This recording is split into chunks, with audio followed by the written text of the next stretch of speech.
Olá, alunos, tudo bem?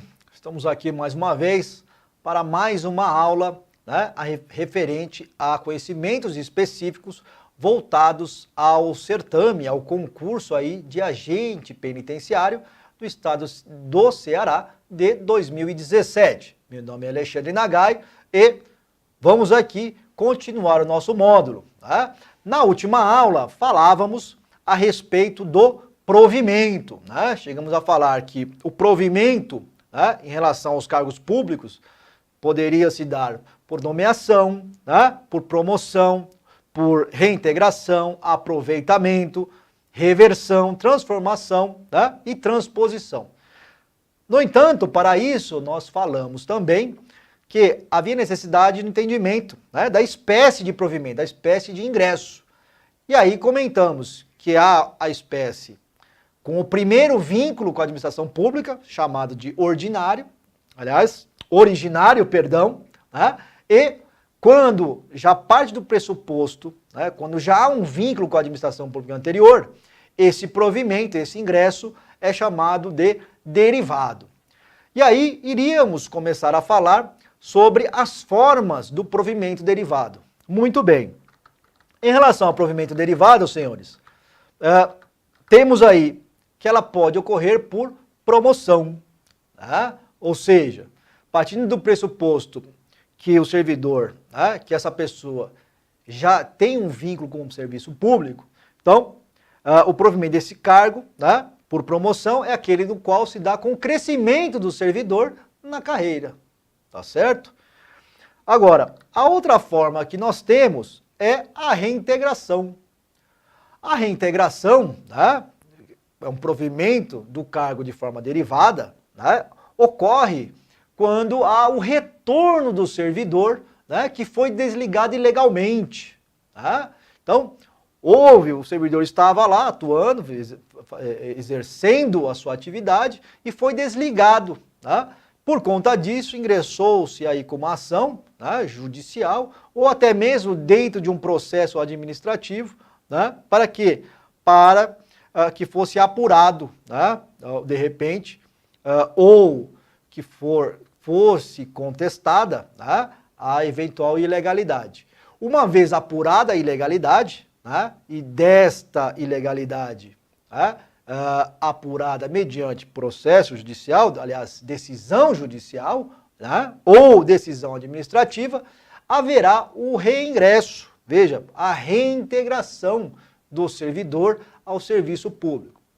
Considerando que o servidor público não deu causa a esse desligamento, que foi considerado ilegal, inclusive, ele retornará, recebendo os salários que deixou de receber, inclusive, e além disso, até uma indenização, por conta do ato ilegal, tá certo? Então, em relação ao provimento derivado, então temos a forma de promoção, quando há um ingresso, a ascensão na carreira. Temos ainda a reintegração, é aquela na qual ocorre o desligamento ilegal do servidor e ele passa a retornar à administração pública, a reintegrar-se. Temos ainda, na forma derivada, o chamado aproveitamento. Aproveitamento é aquele caso do servidor, do retorno do servidor que estava em disponibilidade. Professor, o que é disponibilidade? Disponibilidade é aquela situação no qual a vaga, houve a extinção do cargo, do órgão que o servidor possuía. Então veja, a situação é, o servidor está exercendo a sua atividade no serviço público e de repente ocorre a extinção daquele órgão no qual ele trabalhava, ou a extinção do cargo que ele exercia. Uma vez que esse ato ocorre, não ocorre, o desligamento, e sim como se fosse um afastamento, ele fica em casa. Quando se utiliza o termo disponibilidade, entende-se que o servidor ele fica em casa, recebendo seu salário proporcionalmente. Tudo bem? Tá? Então ele fica em casa aguardando a vaga, né? E a partir do momento em que surgir, né, uma vaga, um outro órgão, ele poderá ser aproveitado. Aproveitado, claro, em cargo compatível com aquele no qual ele exercia anteriormente. Tudo bem? Então falamos aí da promoção, tá? Falamos da reintegração, falamos aqui do aproveitamento e o último, nós temos aqui a chamada reversão. Tá?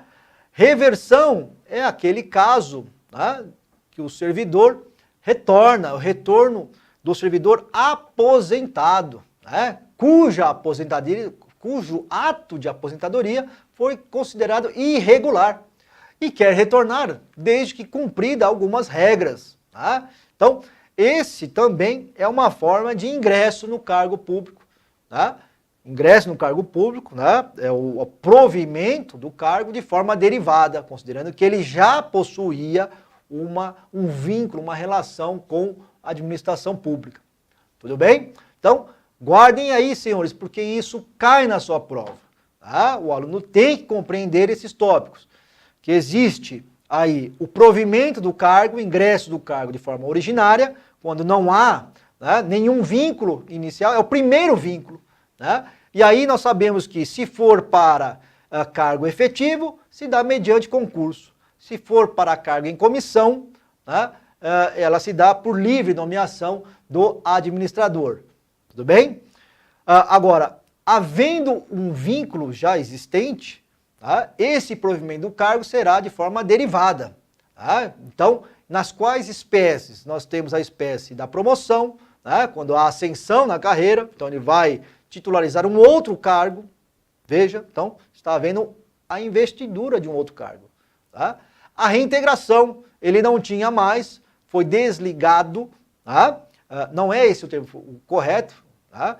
Foi exonerado no caso, tá? E aí, considerado ilegal, tá? Essa exoneração, né, por decisão judicial ou até mesmo decisão administrativa, ele será reintegrado. Tá? Veja, ele volta a ocupar o cargo. Tudo bem? A outra forma, vimos aqui, é o aproveitamento. Né? Aquele no qual aquele cargo foi extinto, né? Ele fica em disponibilidade. E a partir do momento em que surgir uma vaga compatível, ele é aproveitado, né, aquele cargo. Veja, mais uma vez, ele retorna à administração pública. E por fim, falamos aí, a última forma derivada, que é por reversão, né? É aquela no qual o servidor aposentado, né, o ato da aposentadoria foi considerado irregular, né? E por conta disso ele acaba havendo a reversão, né, da aposentadoria do servidor e assim ele retorna à administração pública. Tudo bem? Então, entendido essa classificação, podemos então passar para o terceiro ponto, tá? Que trata do concurso propriamente dito, tá? Previsto no artigo 12 da Lei 9826, de 74, e também no artigo 37 da Constituição Federal. Então veja, é aqui que houve a alteração, senhores. Tá? Diz que o concurso público será de provas ou de provas e títulos, sendo obrigatório para o ingresso efetivo no serviço público. Então veja, a partir da Constituição de 88, não há mais possibilidade de ingresso na administração pública para cargos efetivos sem que haja concurso. Tudo bem? Então, aqui no artigo 12, assim como no artigo 37 da Constituição Federal, tá? Está aqui a obrigatoriedade. Antigamente podia, sim, agora não pode mais.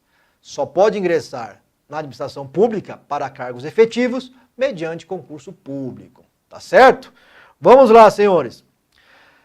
Um outro detalhe importante, tá? Diz aí concurso público de provas ou de provas e títulos. Tá? Professor, o senhor já falou, né? Significa, o aluno deve entender aqui que não pode apenas, né, ser um concurso de títulos. Tem que ser de provas ou de provas e títulos. Agora, quem é que define né, o tipo de concurso. Tá? Muito bem. O próprio certame, o edital, né, vai definir que tipo de prova, né, que tipo de prova será aplicado no concurso, se é apenas prova ou provas e títulos. Há situações, há cargos específicos, inclusive, que a própria legislação determina, tá, que deva ser feito por provas e títulos. É o caso aí, por exemplo, né, da magistratura, né, do cargo de juiz. Cargo de juiz, obrigatoriamente, né, a legislação exige que o concurso público seja de provas e títulos, e não apenas de provas, e muito menos apenas de títulos. Tudo bem? Tranquilo? Vamos lá, vamos em frente. Após falarmos sobre o concurso, vamos falar sobre a nomeação. Olha só, nós vimos no tópico anterior, né, que o ingresso, né, no cargo público pode se dar por nomeação. O que é a nomeação? Nomeação está previsto lá no artigo 17. Né? E o que significa a nomeação? A nomeação será em caráter vitalício, né, nos casos expressamente previstos na Constituição. Então veja, a nomeação, na verdade, nada mais é do que chamar aquele candidato aprovado no concurso público. Tá? Então aí que ocorre a nomeação. Tá? Ele chama o candidato, tá? De que forma? Mediante a publicação desse ato no Diário Oficial. Tá? Para quê? Para que se possa verificar se aquele candidato aprovado quer ou não, tá, ser nomeado, quer ou não ingressar no cargo, tá, no qual ele foi aprovado. Muito bem. Feita essa escolha, né, a nomeação será em caráter vitalício em alguns casos. Veja, alguns casos, inclusive, que estão expressamente previstos na Constituição. Tá? Principalmente, aliás, exclusivamente, os magistrados, tá, que são os juízes, membros do Ministério Público, né, os promotores, os conselheiros do Tribunal de Contas. Né? Então, neste caso aqui, a nomeação terá caráter vitalício. Muito bem. Diz ainda a legislação que essa nomeação, além de caráter vitalício, será em caráter efetivo, né? Quando se tratar de nomeação para cargo da classe inicial ou singular de determinada categoria funcional. Nós vimos aqui, né, que a nomeação se dá justamente nos casos de caráter efetivo. Muito bem. Olha só, senhores.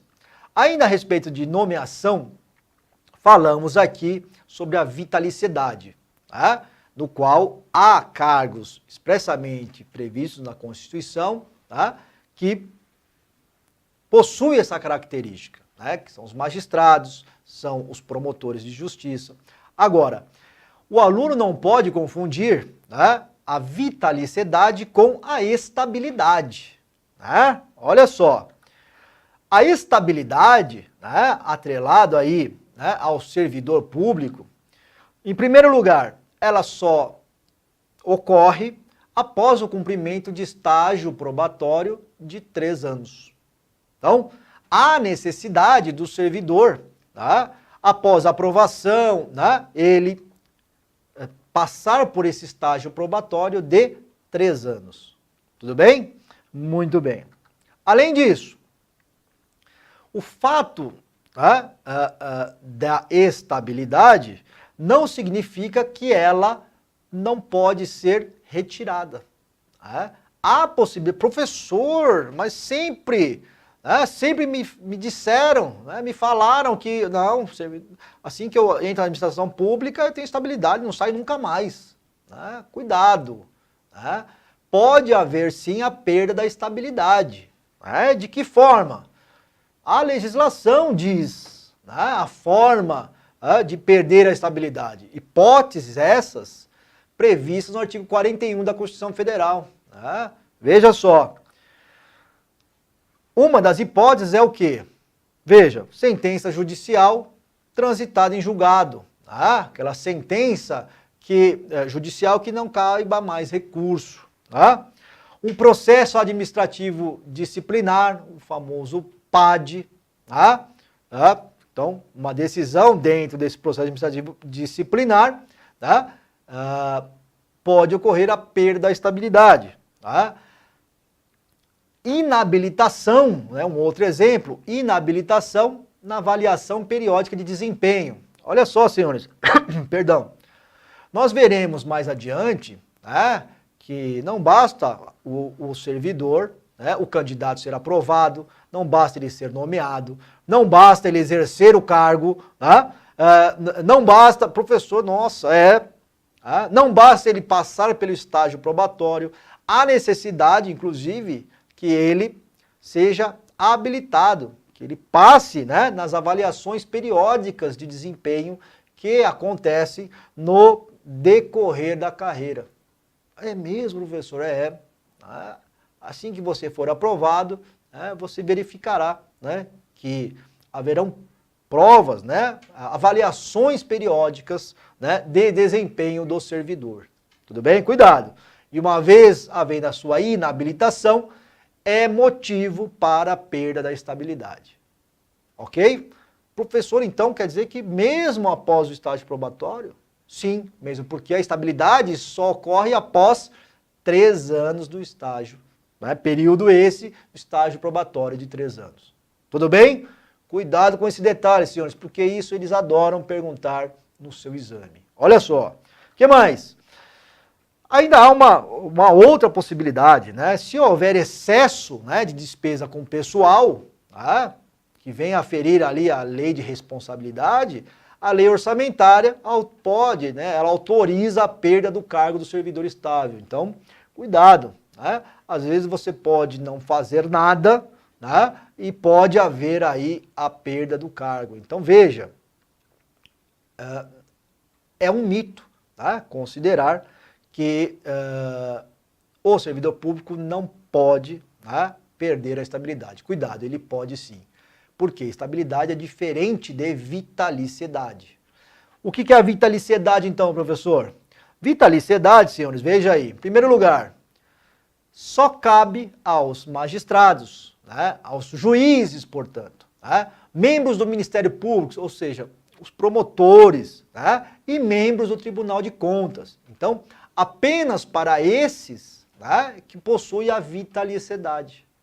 Professor, então se eu ingressar aqui no concurso de agente penitenciário, eu não vai ser vitalício? Não.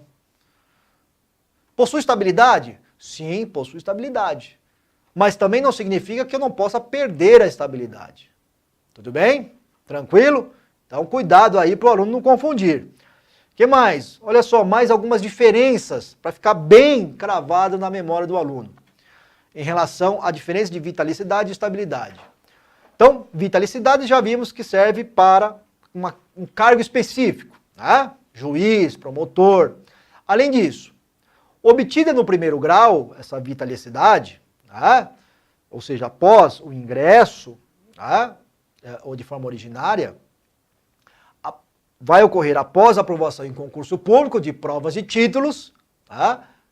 Já sabemos.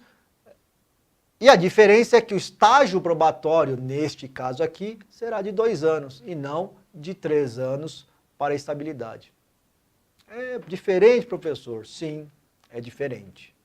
Tá? Então, cuidado aí para não se confundir. Pode ocorrer uma questão nesse sentido? Sim, tá? Pode ocorrer e aí o aluno pode, se não estiver atento, escorregar na questão.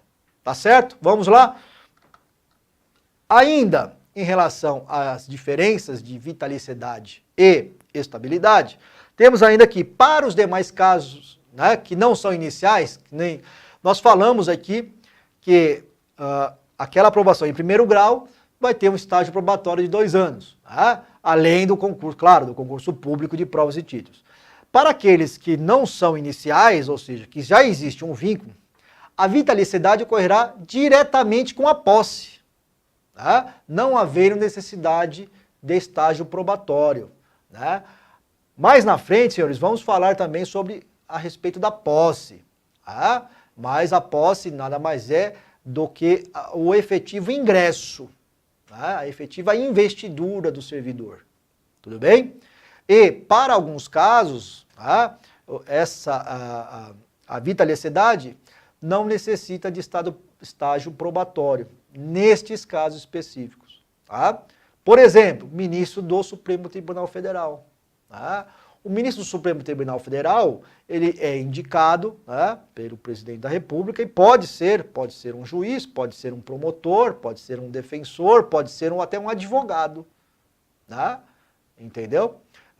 E neste caso, tá, feita a indicação, tá, ele passa aí pela sabatina no Senado e uma vez aprovado, ele já ingressa no cargo de ministro do Supremo Tribunal Federal e já adquire, né, a vitaliciedade, sem que haja o estágio probatório. Tudo bem? Tranquilo? Então cuidado aí com esse outro detalhe para você. Vamos lá, senhores, vamos em frente. Então, em resumo, né, só para a gente poder aqui passar para o outro tópico, em resumo, o provimento, né, de forma originária, né, ou seja, aquela que ocorre o primeiro contato com a administração pública, ela é feita mediante nomeação, né, então, ou seja, eu chamo o candidato aprovado, e isso ocorre para o ingresso em cargo efetivo, né, que nós vimos mediante concurso público de provas ou provas e títulos, mediante o ingresso do cargo em comissão, que nós vimos que é diferente do cargo em confiança, que cargo em confiança apenas para servidor público, cargo em comissão pode ser servidor público ou não, né? E o último aí para o ingresso da vitaliciedade, né? O cargo vitalício. Tudo bem? Então, todos eles de forma originária, né? E mediante nomeação. Tudo bem? Um outro tópico agora, senhores, vamos lá. É em relação à posse. Tá? Então, primeiro falamos, né, do provimento, a forma de ingresso, tá certo? Então, vimos lá que há necessidade da aprovação em concurso público, muito bem. Aí ocorre a nomeação, né, nós vimos aqui que é o chamamento, né, do candidato aprovado, e aí vamos falar sobre a posse. Aí dentro dos artigos 19 a 25 da Lei 9826 de 74. Olha só, em relação à posse, até para que o aluno possa ter uma ideia ampliada, né, há necessidade, né, de entender o ciclo, porque segundo a legislação, né, aqui do servidor público civil do estado do Ceará, ele diz lá que o ciclo de investidura, né, só termina com a posse, tá? Que não há posse, aliás, a legislação diz que não há posse nos casos de promoção, acesso e reintegração. Tá? E nós vamos ver o porquê. Mas antes disso, vamos entender o que é esse chamado ciclo da investidura, né? Que termina com a posse. Nós começamos o nosso estudo falando sobre a forma de ingresso, né? Que é o provimento, que é a investidura, é o ingresso. E aqui ele está falando que existe um ciclo até que ocorra a finalização. A finalização ocorre com a posse. Então vamos entender qual é o ciclo, né, dessa investidura, desse ingresso. Quais são os elementos necessários, né, que devem ocorrer para que haja efetivamente o ingresso, a investidura do servidor público. Olha só. O ciclo da investidura, senhores, veja aí, em primeiro lugar, ocorre com a aprovação em concurso público. Professor, nossa, eu estou cansado do senhor falar isso. Tá? Sim, é para quê? Para martelar na sua cabeça, tá? Para que você não esqueça disso. Então, ciclo da investidura, né, do ingresso do servidor. Aprovação em concurso público. Não há outra forma? Não, não há outra forma. Em se tratando de cargo efetivo, apenas mediante aprovação em concurso público. De provas ou de provas e títulos. 2. Dentro do ciclo eu tenho a nomeação, tá? A convocação do candidato aprovado para saber se quer ou não ser servidor público. Tá? Então veja, foi aprovado, será publicado no Diário Oficial, né? A nomeação, está aqui, ó, o aluno X, o candidato X foi aprovado, está lá, foi publicado. A partir do momento que é publicado, eu tenho um prazo de 30 dias, para quê? Olha só, o item 3, que é o item que nós vamos falar, a posse. Tá? Então, a partir do momento que há a publicação no Diário Oficial da Nomeação, né, convocando o candidato aprovado para saber se ele quer ou não exercer, né, o cargo para o qual ele foi aprovado, ele tem 30 dias para exercer a posse. Tá? Veja, em relação à posse, é necessário informar o seguinte: se ele não tomar a posse, né, veja, ele foi convocado, porém não tomou posse, é considerado um ato sem efeito. Né? Por quê? Porque a administração pública simplesmente vai convocar o candidato aprovado seguinte. Tá? Então, até esse momento, posse, não há uma responsabilidade, né, do servidor, mesmo porque ainda não ocorreu efetivamente o ingresso, a investidura. Tá? Então, se ele não tomar posse, não houve a investidura. Então, simplesmente, ele não assumirá, né, o cargo, de forma que é um ato sem efeito, né, como se não tivesse ocorrido.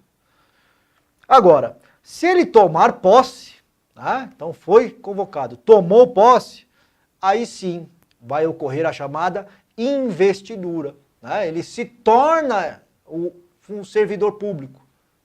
Né? Consequentemente, uma vez se tornando servidor público, haverá o quê? Direitos e obrigações, né, em relação a esse servidor público que tomou posse. Né? Tudo bem? Então veja, anotem aí, é aqui que ocorre a investidura no serviço público, a partir do momento em que ele toma posse. Professor, mas e se ele não puder tomar posse? Muito bem. Né? Há alguns casos específicos, tá, nos quais a posse pode ocorrer por procuração. Né? Veremos lá na frente, né? De repente quando ele está fora do país, né, ou fora do estado no qual ele foi aprovado. Né? Claro que após a análise da comissão, do órgão específico, ele poderá, né, nós vamos ver que ele poderá prorrogar, né, o candidato aprovado a tomar posse. Tá? No entanto, há necessidade da manifestação dentro do prazo de 30 dias. Se não tomará posse, e nós vimos por conta disso, será um ato inválido, um ato sem efeito. Tá? Aliás, não é inválido, o ato é válido, porém não tem efeito, de forma que ele chama, né, o próximo candidato aprovado. Tudo bem? A partir daí, né, tomada a posse, ele terá 30 dias, né, para o item 4. Item 4 que deixarei em suspense, uma vez que nossa aula terminou. Né? Mas claro, não vou aqui adiantar, na verdade é para que haja o chamado exercício. É o item 4 do ciclo de investidura. Tá? Tudo bem? Mas falaremos, deixa eu ver, mas acho que vai ficar em cima, né, senhores? Muito bem. Falaremos aí na próxima aula, continuando a respeito do chamado ciclo da investidura. Ok? Obrigado, mais uma vez, um abraço e até a próxima.